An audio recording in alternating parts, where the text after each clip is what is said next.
अस्सलामुअलैकुम। A1 TV के news studio से मैं हूं इरम चौधरी और मैं हूं जहांगीर यूसुफ। शामिल करेंगे न्यूज हेडलाइंस।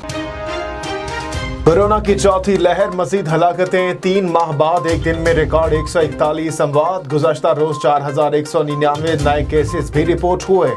मुस्बत केसेस की शरह 6.83% रही। NCOC के मुताबिक 24 अगस्त को सबसे ज्यादा सिंध में 71 अमवात हुई। गुज़श्ता रोज मुल्क में 10,26,181 अफराद की वैक्सीनेशन हुई।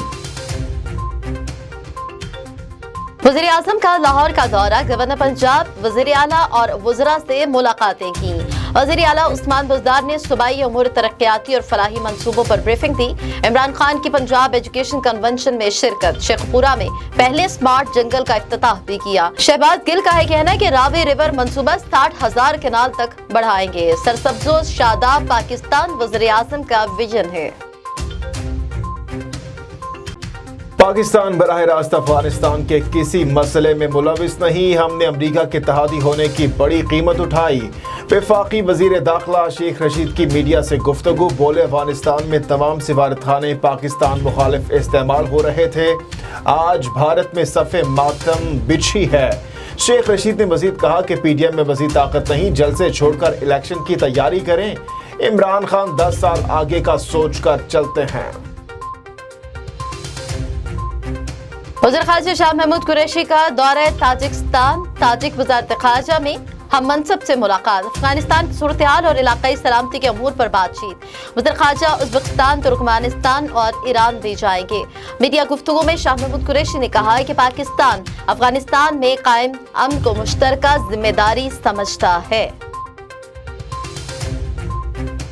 अमरीकी बानी नुमाइंदगान के 2 अरकान का काबुल का खुफिया दौरा। खबर एजेंसी के मुताबिक डेमोक्रेटिक पार्टी के सेथ मोल्टन और रिपब्लिकन के पीटर मेजियर अफगानिस्तान गए। स्पीकर नैंसी पेलोसी की तनकीद, कहा ऐसे दौरे काबुल से अमरीकियों को निकालने में खलल पैदा कर सकते हैं। उधर काबुल एयरपोर्ट पर 6,000 अमरीकी फौजी तैनात।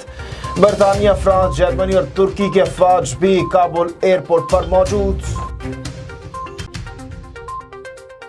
पाकिस्तान और काज़ाख्स्तान की मुश्तरका मशक दोस्त्रम स्वयं कबीबी में आगाज। ISPR के मुताबिक मशक मजबूत हमआहंगी, फौरी फैसला साजी पर मरबूत होगी।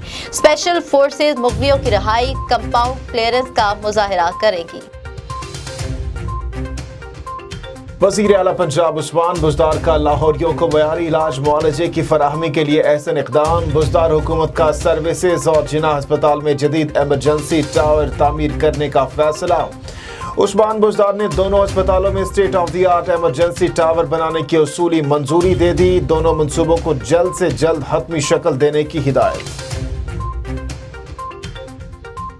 सिंध में बड़ी मेहनत से अमन कायम किया। सूरत हाल किसी सूरत खराब नहीं होने देंगे। पुलिस अफगानिस्तान की सूरत हाल मद्देनजर रखते हुए इक़दाम करे। वज़ीर आला सिंध मुराद अली शाह की अमन अमान पर इजलास पर हिदायत। वज़ीर आला को सूबे में ड्रग माफिया के खिलाफ टारगेटेड ऑपरेशन में पेशरफ पर ब्रीफिंग दी गई। सऊदी अरब जाने के ख्वाहिशमंद पाकिस्तानियों के लिए खुशखबरी, बराह रास्त सफर मुमकिन हो गया। सऊदी अरब ने वैक्सीन की दोनों डोज लगवाने वाले पाकिस्तानी इकामा होल्डर्स को सऊदी अरब दाखिले की इजाजत दे दी। मुकम्मल डोज लगवाने वाले सऊदीया में मुकीम पाकिस्तानियों को भी वापसी की इजाजत होगी। पाकिस्तान के सफीर लेफ्टिनेंट जनरल बिलाल अकबर का सऊदी इक़दाम का खैर मकदम। शाहीनों ने पहले टेस्ट में शिकस्त का बदला चुका दिया। दूसरे टेस्ट में वेस्ट इंडीज को 109 रन से शिकस्त। 329 रन हदफ के ताक़ुब में मेजबान टीम 219 रन बना सकी। 2 मैचेस की सीरीज 1-1 से बराबर। पाकिस्तान ने वर्ल्ड टेस्ट चैंपियन में 12 पॉइंट्स हासिल कर लिए। कप्तान बाबर आजम ने फतह टीम वर्क का नतीजा करार दे दिया। बोले शाहीन शाह गैर मामूली टैलेंट हैं। आखिरी रोज नुमान अली की बॉलिंग भी मुतासिर कुन रही। A1 टीवी के न्यूज स्टूडियो से फिल वक्त इतना ही। किसी भी खबर की डिटेल्स जानने के लिए आप विजिट कर सकते हैं हमारी वेबसाइट www.a1tv.pk। इसके अलावा आप हमें फेसबुक, यूट्यूब, इंस्टाग्राम और ट्विटर पर भी फॉलो कर सकते हैं। देखते रहिए A1 टीवी। A1 टीवी, सब पे नजर, अंदर की खबर।